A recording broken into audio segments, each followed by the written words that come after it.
there is that moment when we're in a group and we hear another man sharing something. And if we're in tune with ourselves, we can really notice how it's landing in us. And there will be some sharing, some information that maybe we connect with in a more superficial way.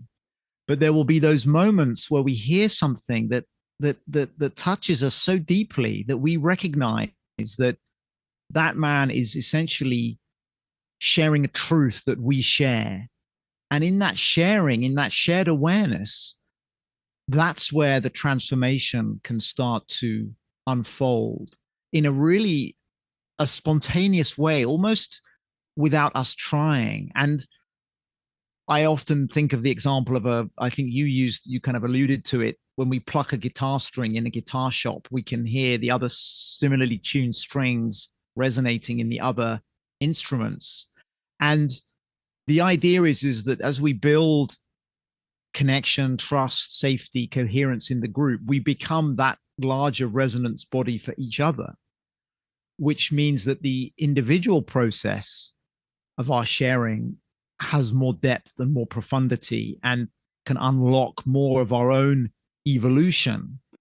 But at the same time, for those listening and receiving, there's a greater depth, there's a greater access to wisdom and to healing, I would say, that isn't available in a more routinized form of interaction. So it's really capturing the word evokes, or a part of the word evokes, this idea that we are relational beings.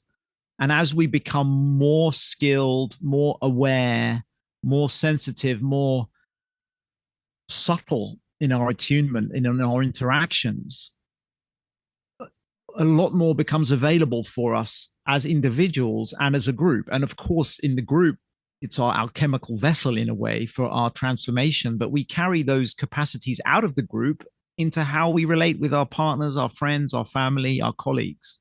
We become more resonant right in all our domains of experience. Like, may I build upon that a little bit? Yeah, and I feel Jacob, you're going to take it now to a more profound and cosmic level, well, which I can feel the definitely already. I can feel the resonant man approaching.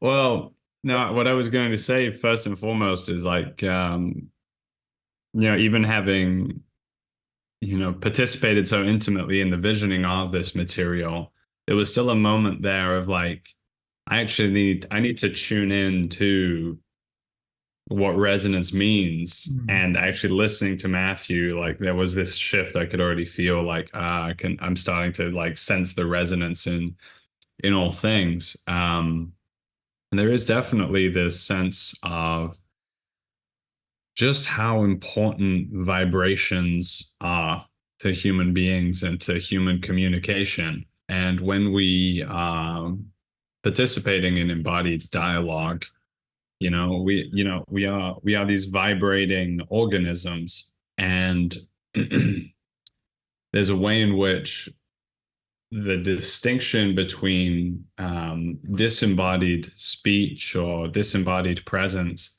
and embodied presence, or a kind of speech or expression that's coming from a depth, you can feel that, and that's communicated through the vibration, through the resonance.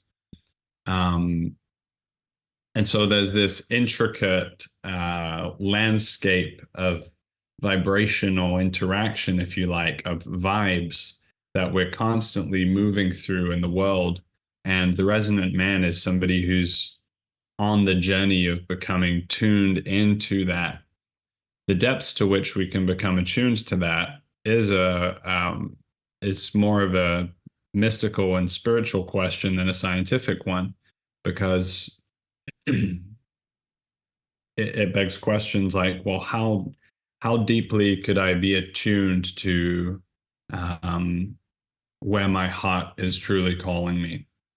And then how deeply could I follow that in any given moment? and all of the small, subtle doorways, whether it's interactions with strangers or moments in a conversation where there's kind of a sort of predetermined course that maybe we would usually go down, and then there's kind of this other door, and when we open that door, there's that realness that's come through, or some newness potentially is kind of being downloaded.